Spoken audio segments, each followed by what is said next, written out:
We are here, day 3, final day, of Seismic dance event, and we're here with Jenna Shaw, who just opened up the Tsunami stage, fresh off the stage 30 minutes ago. So, how you feeling? Relieved. Yeah. Definitely relieved. All weekend the anticipation's been building up and I've just been so nervous about it.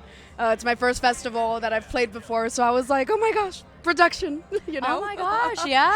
Yeah, so excited. Well, you had great stage presence. Thank you so much. Nobody would have known. And then, do you want to tell us about your little DJ experience up there? Yeah, so I showed up and I was like, all right, let's set everything up.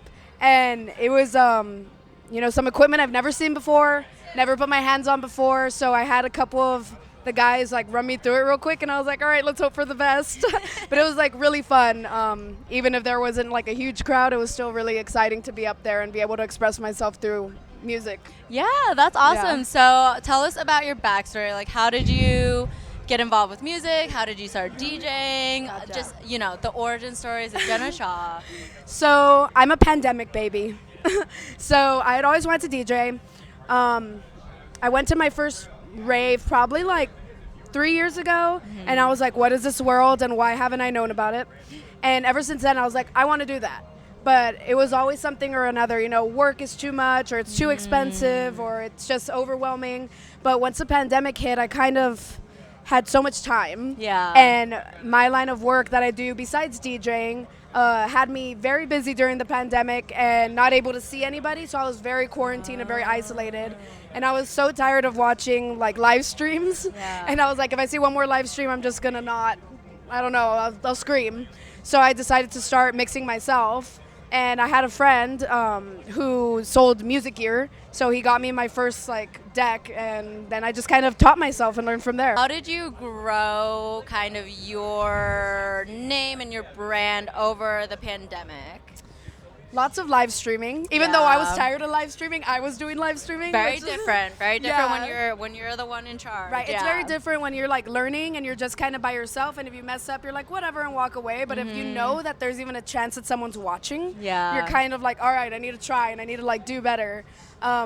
One of my friends, she's a very close friend, and she's like my mentor through all of this. Just helps me so much. So anytime I have questions or anything, I always go to her, and she really guides me and took me under her wing. And I feel like I've progressed a lot because of her. Aw, that's so cute. Yeah, she's great. Mentors, very important. Yes.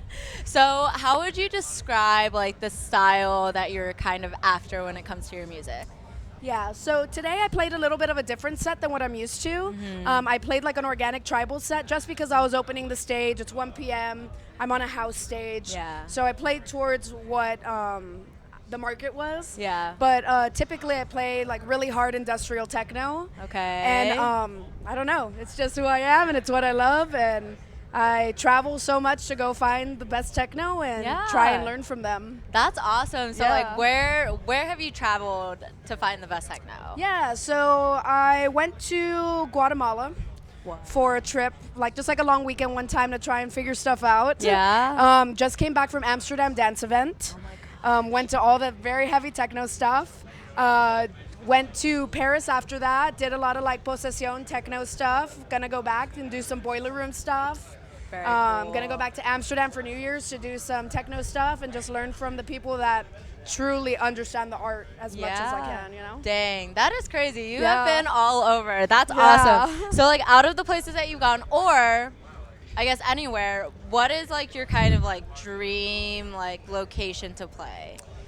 Good question. I made it? Yeah. I probably feel like it would be, man, I've never thought of this before. Probably somewhere in Europe for sure. Yeah.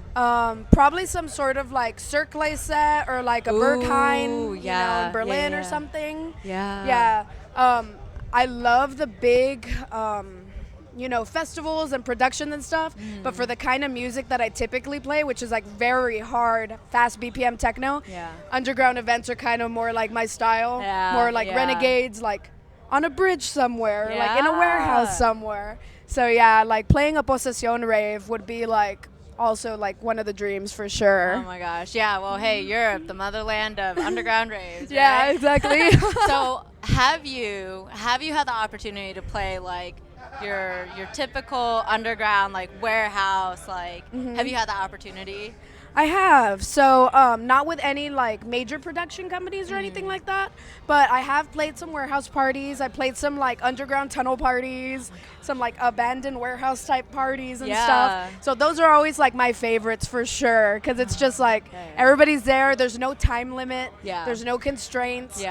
But there's also like really poor sound, like really bad setup. You know what I mean? So it's like, it all just comes with it. But I feel like that's like the most organic it can be. Like when you're just there until the sun comes up and everybody's just going as hard as they can and just leaving all their problems out of it and just kind of like vibing, you know? Yeah. I love it. I love how like excited you get when you talk about the music that you like love and like fell in love with. I love that. Like the excitement is like very palpable. Okay. Where do you kind of like, so you've been DJing for a year. Where do you see yourself a year from now? That's a great question. So I have started to slowly get into production. Okay. I downloaded the program. That's as slow as it is. Yeah. I took first step. Yeah. Foot in the door. First step, downloaded it. I took a master class on it, but it was like a little too advanced for me. So I'm like, all right.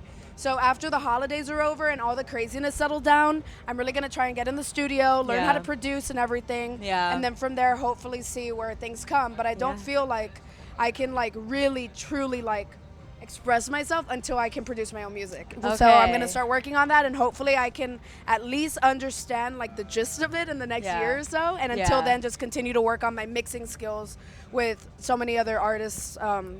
Talented music, you know. That's great. I feel like you like made so much progress in like the amount of time that you've had. So it just like shows like your drive and dedication. So we will keep tabs on you. Yes. Your hair. I love the color it's dyed. Thanks. If you like had to choose one hair color for the rest of your life, and like you didn't have to worry about money and like it wouldn't fade, like what color would you choose? I've been red for the past 10 years, so I have to have some sort of red in it. Yeah. And ideally, if my hair would take it, all this like front part, I'd want it like white, just like streaks of white. Oh yeah. But my hair is very stubborn. Oh yeah. It would take a lot for it to get there. It does. It was there, and then I got tired of it, and then now I want it back. So it's been like a process. Yeah, but hopefully soon. Yeah. But yeah, red probably definitely is very like cool. Oh, it's like who's that superhero? Rogue? Yes. Like Rogue vibes. Yes, everybody will call me Rogue when I have my like old hair. Yeah. Love it. Yeah. So your style, very like what you would imagine for like underground tech, like dark, like love it. So like, where's your favorite place to shop? Good question. I love Hot Topic.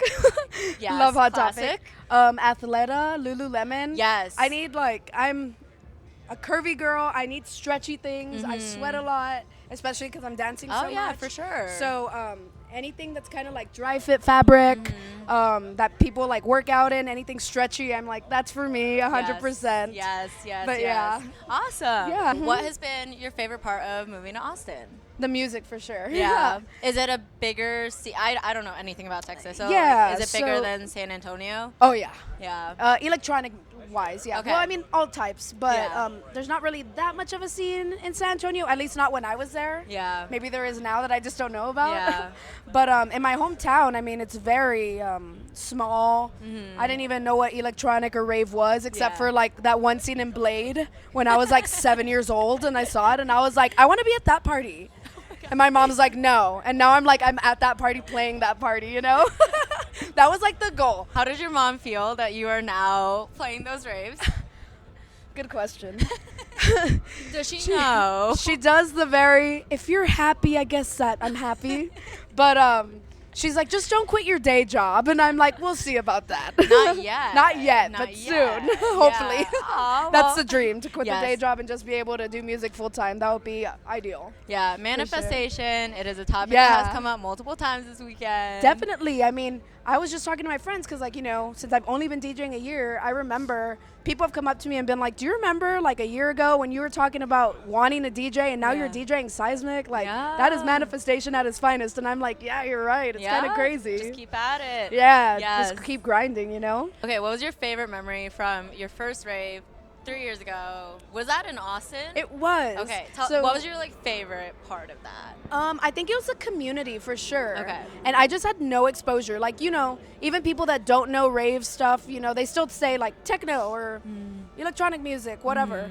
But I really had no idea. Yeah. And, I go to this party. We find out the location an hour before it starts. It's very cryptic. It's in a warehouse. I've never been to a warehouse party before. It was all like just such a vibe. Yeah. And then the sense of community. I just met the nicest people because I lived in Austin for like a year and a half and had no friends. I would just stay home and like watch TV and like be sad.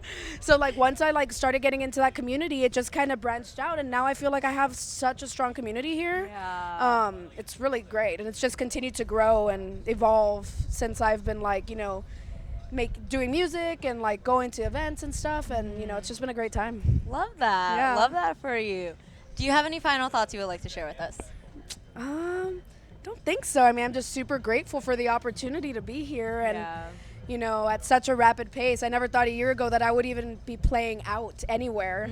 I was just like, I just want like a local gig and I'll be satisfied. And then like the goals kept changing. Like, I just wanted this gig or that gig. And like now I'm here. And this was like Seismic 2.0 was the first electronic music festival I went to. Yeah. So it's just like kind of full circle and it's very That's exciting. awesome. Yeah. Oh, I love when those moments happen. Yeah, it's great. And Kelly and Andrew, who run Real Music and basically put all this together, have been so friendly and so accommodating and so supportive of my dreams. And I'm very honored and grateful to be a part of their team. Yeah. So wholesome. Warms my heart. Yes. Thank you so much for taking time. Of course, no to talk with us. problem. Really appreciate it. Thank you for having me. I really appreciate it. Yeah.